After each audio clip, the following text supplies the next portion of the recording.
Acidity base प्रतिक्रिया प्रयोग। Acid आणि बेस हे दोघं वेगवेगळ्या गोष्टी आहेत। मग या दोघांचं एकत्र आल्यानंतर काय प्रतिक्रिया घडते याचा हाचा आपला प्रयोग आहे। आणि हा प्रयोग खूप छोटा दिसायला, पण आपल्या रोजच्या आयुष्यामध्ये आपण हे जगत असतो। तुम्हाला खूपदा किंवा आपल्या घरामध्ये पण मोठे बोलतात बघा, मला ऍसिडिटी झाली, मला ऍसिडिटी झाली आहे, हो ना। मग ते ऍसिडिटी होते आणि त्याच्यानंतर आपण काय करतो तर ते खरोखर आपल्या विज्ञानाच्या भाषेमध्ये काय घडत असतं ते आपण आज बघणार आहे। ठीक आहे, मग या प्रयोगासाठी हा प्रयोग तुम्ही घरी पण करून दाखवू शकता। तुमच्या मोठ्यांना असेल, घरातल्या मोठ्यांना, लहान भाऊंना, बहिणींना, त्यांनाही करून दाखवू शकता।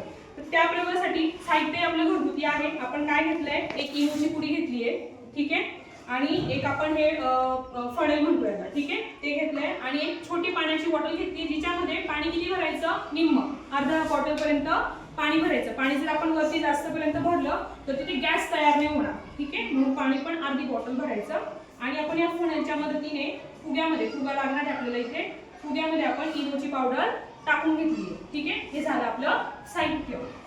आता बघा मी काय करते, हा जो फुगा आहे त्या फुग्याची जी सुरुवातीला जे तोंड आहे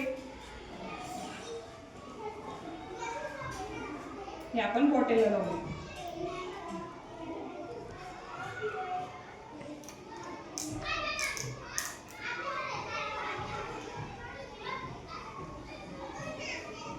केला पॅक। आणि आता मी या फुग्यामध्ये काय भरलं होतं, इनो, बरोबर। तो इनो आपण हळूहळू आतमध्ये टाकण्याचा प्रयत्न करू।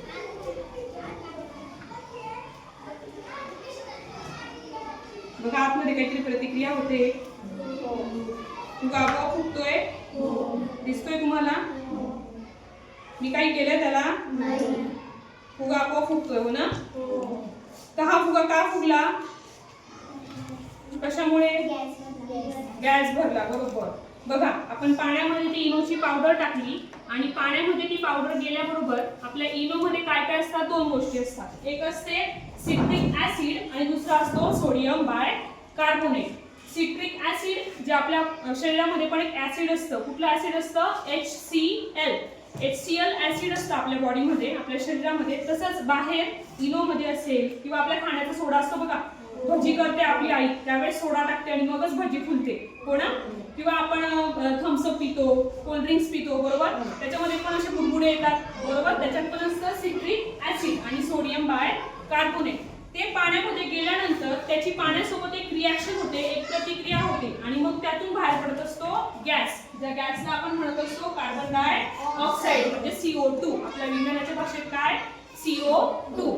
आणि मग त्यातून बाहेर पडतो कार्बन डायऑक्साईड, सोडियम सिट्रेट आणि पाणी।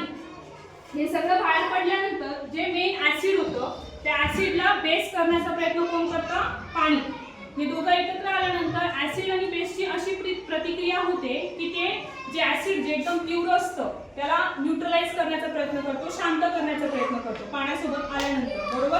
आणि मग त्यातून बाहेर पडत असतो गॅस, आणि तो गॅस आपल्याला डोळ्याने दिसत नाही, त्यासाठी आपण कोणाचा वापर केला, फुग्याचा, की जेणेकरून हा गॅस फुग्यात गेल्यानंतर आपोआप फुगा फुलेल, मोठा होईल, बरोबर। म्हणजे तुम्हाला समजले की यामध्ये गॅस तयार होतो, बरोबर। तर बघा आपल्या दैनंदिन जीवनामध्ये पण ज्यावेळेस आपल्याला ऍसिडिटी होत असते ना, किंवा आपल्या घरातल्या मोठ्यांना कोणाला ऍसिडिटी होत असते त्यावेळेस आपल्याला डॉक्टर एक इनोची पुडी घ्यायला सांगतात किंवा ऍसिडिटीची गोळी घ्यायला सांगतात, बरोबर। मग आपल्या शरीरामध्ये जे ऍसिड असतं ना त्या ऍसिडचं नाव काय आहे, HCl। आणि मग ह्या HCl सोबत आपण ज्यावेळेस इनोची पुडी आतमध्ये टाकतो, पाण्यात नसेल किंवा डायरेक्ट गोळी घेत असू, त्यावेळेस ती ज्यावेळेस जठरामध्ये जाते त्यावेळेस HCl सोबत त्याची अशीच रिॲक्शन होते आणि गॅस बाहेर पडतो। मग बऱ्याच आपल्याला ढेकर येतो, बरोबर, किंवा गॅस बाहेर पडतो, हा। आणि मग तो गॅस बाहेर पडल्यानंतर आपल्या शरीरामध्ये जे ऍसिडचं प्रमाण जास्त वाढून गेलं होतं ते काय होतं, शांत होतं, आणि मग आपल्याला असं थंड वाटतं की हा आता मला बरं वाटतंय, ऍसिडिटी कमी झाली आहे, बरोबर। तर ही प्रतिक्रिया ही असते ऍसिड आणि बेसची। मग तुम्हाला सांगते मी आता की ऍसिड कसं ओळखतात चवीने किंवा बेस कसा ओळखतात। ज्यावेळेस आपल्याला आपण निंबू घेतो बघा, निंबूची चव कशी आहे, आंबट आहे, बरोबर। निंबूची असेल किंवा व्हिनेगर, तुम्हाला माहिती नसेल व्हिनेगरचा पण वापर केला जातो। या गोष्टींची चव कशी आहे, आंबट, म्हणजे आम्ल पदार्थ आहेत ते, बरोबर, ते असतात ऍसिड वाले। आणि बेस म्हणजे काय, कडवट चव ज्यांची असते ना ते काय असतात, बेस।